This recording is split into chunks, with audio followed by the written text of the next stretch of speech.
I just want to say a huge thank you. Like, seriously, I didn't have any expectations, and receiving so much love and support from you was amazing for me.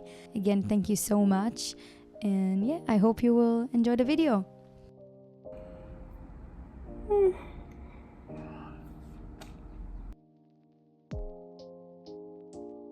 Hi everyone. So I thought I'd start with some human anatomy as my first challenge. I know it's super important for creating dynamic and interesting characters, and it can really take illustrations and animation to the next level. Plus, for me, I just want to get to a point when I can draw anything I imagine without always needing to rely on a reference. But before I dive into that, I usually do my morning routine.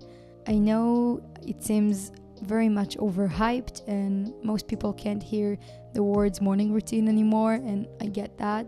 I'm just a morning person. I usually wake up early even on weekends, and I'm not functioning after 2 a.m. in the morning. Also, right now, by 9 a.m., it's really just too hot to leave the house, so I rather do everything at 6:30. I went on YouTube and watched a couple of videos from different artists about anatomy and how to simplify the methods to make them easier to understand. My favorite one was from an artist named Blue. She explained everything so clearly and gave tons of really good examples. I'll link her video in the description box if you guys want to check her out. I started by practicing with cylinders. They're supposed to help you understand perspective better and make your characters look more 3D in 2D drawings, but honestly it felt a bit like drawing pasta, so I quickly moved on to sketching some torsos instead. I drew about 2 torsos before I got a bit bored and decided to jump into full body practice. I used the method from the YouTube video I watched earlier, so first I sketched directly over the reference and broke it down into simple shapes. Then I tried drawing the same thing again, this time just looking at the reference. So the first thing I realized is that the torso is the most important part. When it's good, everything else just falls into place. Plus, your character's pose end up looking way more fluid and interesting. It's also the thing I struggled with the most. The lower part where the legs connect was especially difficult. I couldn't for the life of me figure out how the shape was supposed to be, and I felt like I really don't understand what was going down there. It turned out fine in the end, at least on the first day. But on a better note, I was pleasantly surprised by how much better the sketches turned out the second time I drew them. I felt really confident and I was really getting the hang of it, so I ended up drawing for almost an hour straight. After that, I really needed a break, so I took my dog Kuma for a walk, and when I came back, I made lunch. For the longest time, facing myself and my art used to really freak me out. I'd stress over making everything perfect, thinking, if it wasn't perfect, it wasn't worth it. But now I'm starting to see how important it is to trust the process. It's not easy for me though. I've always set super high expectations for myself that are almost impossible to reach. But making videos and sticking to deadlines means I've gotta create something, even if I'm not totally happy with it. I just put it out there, knowing that I gave it my best shot and I'll only get better from here, right? On my second day, I didn't have much time for practice since I went to visit my friend who lives out of town. So before heading out, I took 30 minutes to sit and draw. The first reference was a bit challenging. The perspective was confusing and the lower part of the torso, again, was particularly difficult. I honestly just guessed how it should look, but I was happy with the end result. The second reference was also a challenge because the lower angle and the overall position. You can see me redrawing the legs multiple times until I was somewhat satisfied with how they turned out. Overall, I felt good, mainly because I actually practiced and didn't feel super bad when the results weren't what I expected. This is a huge progress for me, so I'm happy about it. My friend still lives in the city where we used to go to university together, and I always love revisiting the area because it brings back so many good memories. I really like the people there, and I think personally they have the best cafes. Later that day, we went to my friend's place and cooked some Japanese curry together. It was really, really good, and it was the first time this summer I ate something hot and I enjoyed it. I usually can't stomach hot foods when it's hot outside. I know some people hate cold foods, but I'm like, I don't understand that. Which group are you in, guys? Like, let me know if I'm the only weird person. And we finished off by playing this new game called Slay the Princess. If you're like me and you enjoy creepy horror stuff, then I think you're gonna really like this game. I'm not gonna give any spoilers, but I think that maybe, just give it a try, see how it goes. I had a lot of fun.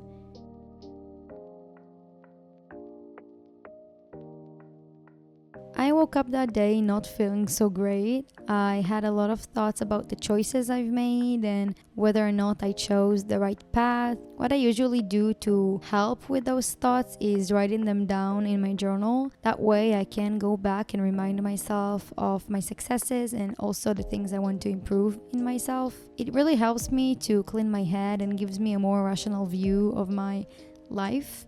Because at the end of the day, I'm really grateful for my life and I want to remember that every day, even when it's a little harder, sometimes. I had a hair appointment that day that I booked 4 months ago, and I guess that is the thing that triggered my negative thoughts because I felt like I didn't deserve that luxury. But I did get a haircut at the end, and my hairdresser dyed my remaining blonde parts blue, and I think it turned out really pretty. I'm really happy with the result. But when I tried practicing anatomy, everything just went wrong. I brought my iPad to the salon, tried practicing for like 30 minutes, and I just hated everything that came out. So the first reference was complicated. I couldn't figure out what was going on with the torso at all. The legs looked weird, the head was off, and everything just didn't look right. I felt so frustrated that I didn't even finish that one. The second reference, in retrospect, I did a solid job on, but at the time I just hated it. I thought it looked bad. The torso gave me a hard time again, and the dynamic pose was harder for me to imitate. But at least I finished this one and didn't give up. And for the third reference, the only reason I picked it was because I knew I needed to close the session with a drawing that will leave a good taste in my mouth. I knew that if I ended the session feeling like I failed at every drawing, it will be harder for me to stay motivated and keep practicing. And I'm so glad I did that. I think it turned out pretty well, and I just finished my session then, and I felt, I'm gonna go home and practice a little more, and everything is gonna be okay. So I went back home and watched a tutorial specifically on how to draw the torso. I mentioned it earlier in this video, but this is the area I really want to improve in the most. It's the most important thing to me right now. And I thought, the more practice, the better. And I think I gained some confidence back in myself and in my drawing abilities. So I'm really happy that I did that.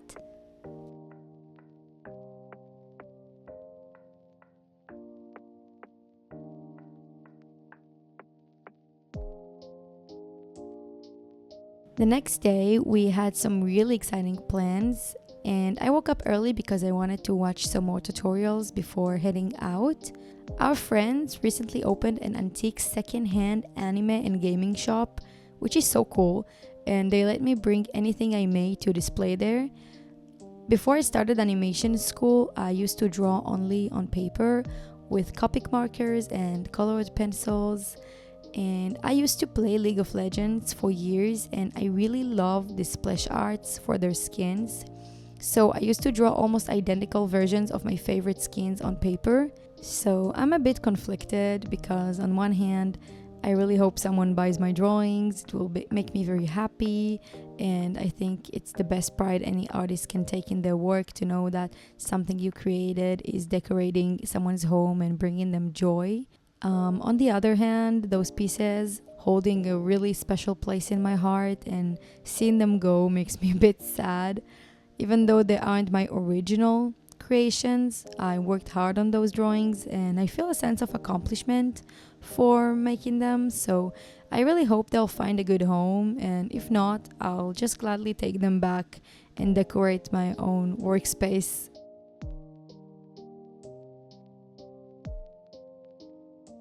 Saturday was a really good day. My boyfriend and I finally had some quality time together and went to a nearby cafe for a date. We tried a new place and it was really, really good. The food was great, the coffee was great. And then we went back home and I edited this video for almost 6 hours straight without moving from the chair. We had to take a break after that. I really felt that I'm making progress and I was really proud of myself. But then we came back home and I realized I forgotten to practice anatomy the day before and I freaked out. So I took my iPad and spent almost 45 minutes drawing. The results were pretty good. I really thought I'm starting to get the hang of how the torso should look, which is great. I'm really happy about that. Also, the fluidity of the poses improved in my opinion. They looked better overall compared to my previous attempts.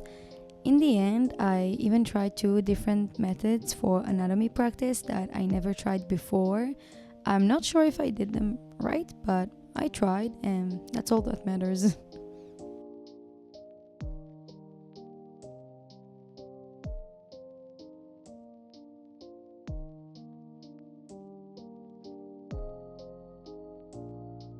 I came back from the gym to find my puppy had made a complete mess, but I cleaned it up and I made myself a smoothie, and I felt super motivated to start recording the voiceover, but not longer after I started, my computer crashed.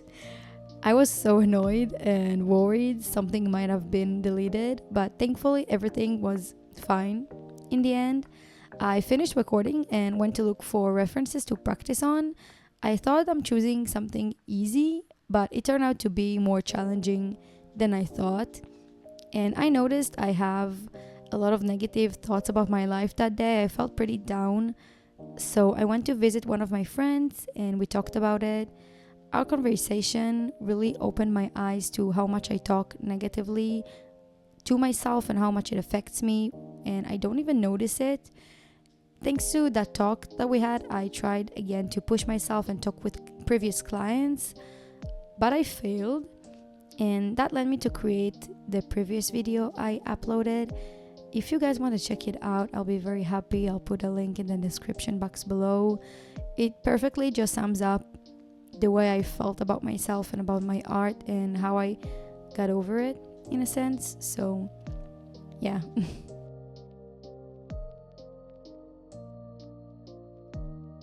So this was the last day of my challenge.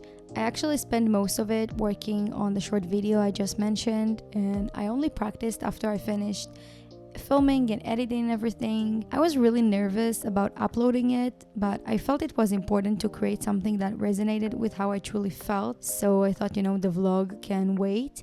And I'm glad I made that choice. I felt a great sense of relief afterwards. And yeah, that was basically it for the day. This week was a roller coaster of emotions. Some days I felt amazing. Other days I felt like the worst artist in the world. In between, I just felt like I'm trying my best.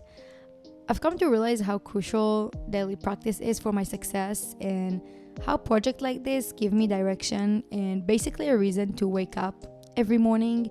And I really felt I improved a little bit each day, so I was really happy. I'm really happy about it. I will definitely do more challenges, and I'm going to explore new projects soon. So I'm definitely going to film this and upload, and yeah, I'm really excited. I hope you guys enjoyed the video. I really enjoyed making it, and I hope you enjoy watching it too. See you all guys in the next one. Bye.